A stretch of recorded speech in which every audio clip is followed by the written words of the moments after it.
Things I wish I knew before I moved into my very first apartment. Finding the perfect apartment takes so much time. I actually started my job in November of 2020, and it was about 2 months into moving to the city that I finally started touring apartments. I was doing a lot of research on the area, looking for pricing. I was looking for finishes that I wanted. I was looking for distance from work and from things that I wanted to be around.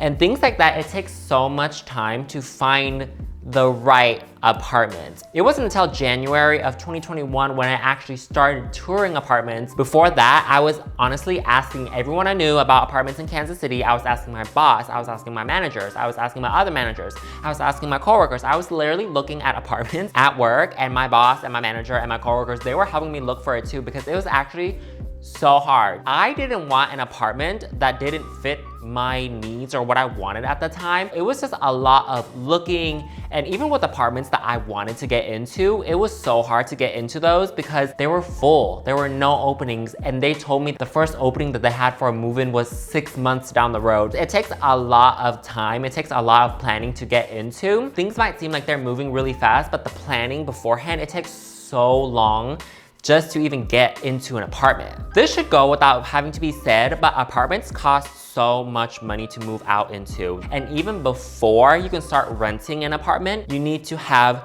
credit history. I personally don't have a credit card, but my credit history comes from my student loans that I was paying for before the Panini put them on pause. That shows your prospective landlord that you're trustworthy enough to pay your bills on time, you pay in full, and you're consistent with your payments. If you don't have credit, usually what happens is they'll raise your deposit, they'll ask for a co-signer, or they won't even rent the place to you at all. My sister actually offered to co-sign on a lease with me just so that she's on the lease and apartments allow me to move in under her financial responsibility. But that's not her place. You know, she's not my parent, and I didn't want to ask my mom to do it because my mom was so adamant about me not moving out. So I didn't really have a co-signer, you know? I wanted to do something that was on my own. This was way before I even knew that I had credit history, so I didn't even know if I was able to move into an apartment. Usually if you have student loans or any debt payment, maybe with medical bills as well, you do have a line of credit, and you can use that as leverage for moving into an apartment. With a lot of luxury apartments, they're a lot more strict on this aspect. Credit history, if you don't have rental history, if you don't have student loans at all whatsoever, you have nothing, landlords will typically raise your deposit. My deposit, it's a month's worth of rent, so it was $675. I got a 13-month lease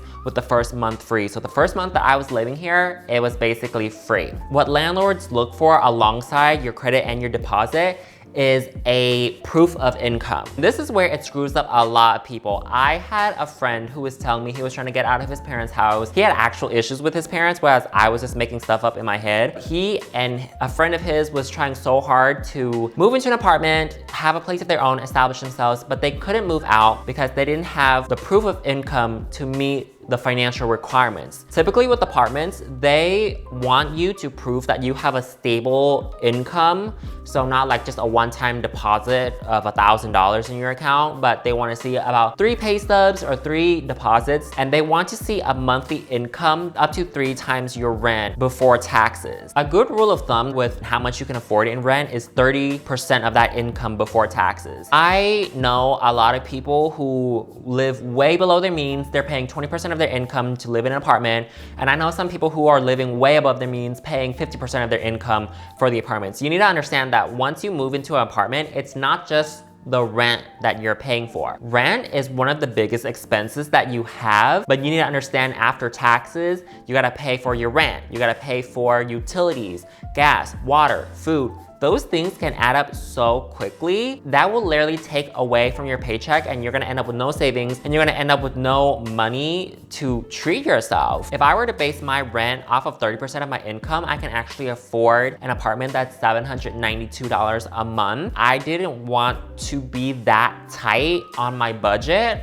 so my rent is actually 26% of my income before taxes, and that leaves me with the room to buy furniture, buy things, buy food, eat out, like really treat myself. Furniture.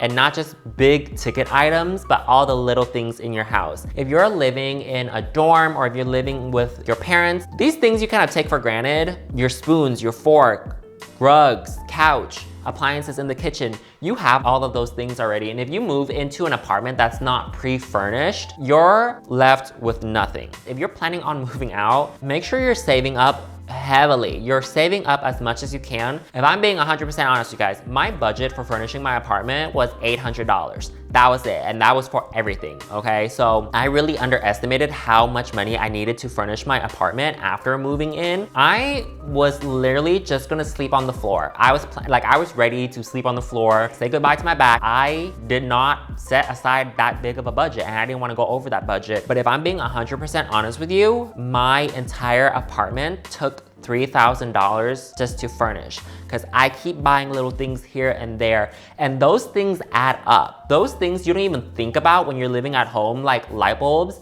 All of the light bulbs in my apartment, I switched from yellow to white daylight, and that alone took $100. It's gonna eat up your money. One of the things that helped me a lot with saving money on furnishing my apartment is they already had a washer and dryer in my apartment. It is a basement unit, so I don't have one in my apartment unit itself. That helps because one, I don't have to leave the building. I just have to leave my apartment to go do my laundry. Two, some apartment complexes, such as my sister's, they don't even have a laundry facility there. They have washer and dryer hookups in her apartment, but she's not gonna spend $700, $800 for a set of washer and dryer. Minimalism is such a big trend right now, but honestly, it's such a money saver. You're buying things that are not only can be utilized for multiple applications, but you're also saving money because you're not buying so many pieces. I personally was very on the fence of buying furniture, and this sounds morbid. I'm gonna put a trigger warning. I felt like buying big pieces of furniture really tied me down to the earth. It made me feel like I had an obligation to stay here. After my lease is up, I don't wanna lug around a bunch of pieces of furniture that are big and heavy, and I need to have movers come in. It's expensive for that too. So I really planned ahead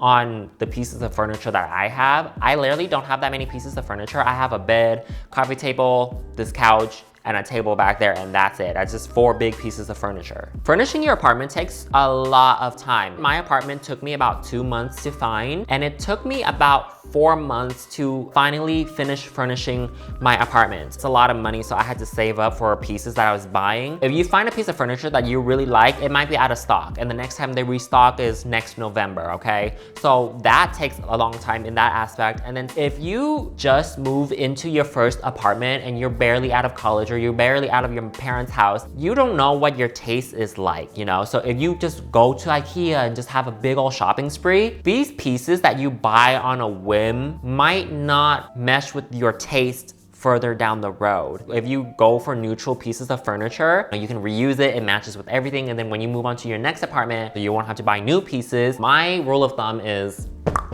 match your big pieces, so like your couch, your rugs, match it to the color of the wall. And then that way, like, it kind of blends in.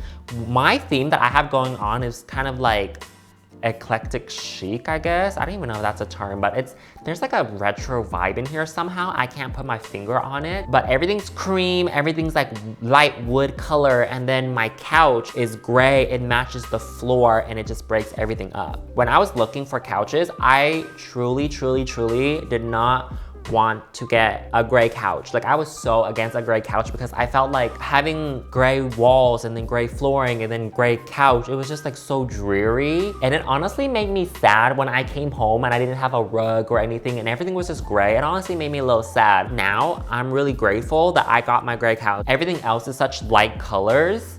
This gray breaks up all the cream and woody colors in my home. Now, this next thing I'm gonna say kind of negates what I already said, but I really wish I waited to save up money to splurge on my furniture. This couch that I'm sitting on right now, it is $500, I believe, and then it was $100 for shipping, so total $600. I was looking at couches in the store that I bought this one at, and there was this couch that was gorgeous. It was a cream white, $1,500. $800. I spoke with some friends. These friends of mine, they make well over $100,000 a year. And I was asking how much their couches were. And they were like, oh, our couch is like $800. It's like $1,000. And I'm like, I'm nowhere near that tax bracket. So there's no reason why I should splurge on a couch that is way more expensive than theirs.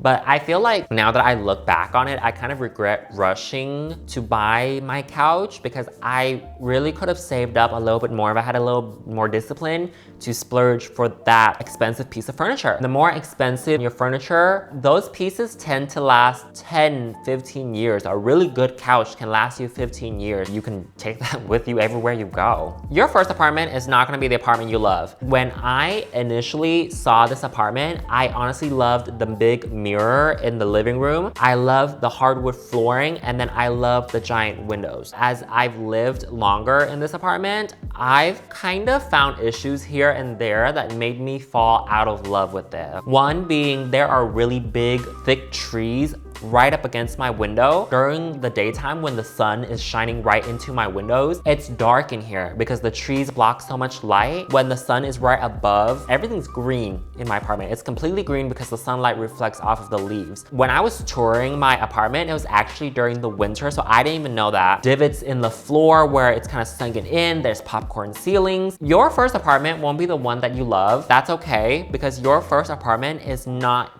your permanent apartment. There's always more afterwards, and leases run up so fast. After furnishing my apartment and putting pieces together, it feels a lot more homey and expensive and rich. It just feels rich in here. Like, it's a vibe. So learn to love your apartment, but the first one you're not gonna be in love with. You know, the first one is not gonna be your dream apartment. And the last thing I wish I knew before moving into this apartment is you can negotiate rents. Put in the application, pay your application fee, have them run your credit. When they send you the lease and say, oh, you're accepted, just sign the lease, that's when you hit them up with an email, call them, be like, hey, thank you for the lease, thank you for like checking my credit. I would like to put in an offer for my apartment. I honestly think if I put in an offer for my apartment, they would have lowered the rent and I wouldn't have to pay so much in rent. Moving forward, we're gonna use these tips. That is all I wish I knew before I moved into my apartment. If you guys have any further questions on the things that I've said, or if you guys have tips on what you wish you knew before you moved into your first apartment, leave that down in the comments down below. Smash the like button, hit the notification bell, and I will see you guys in the next video. Bye, I love you.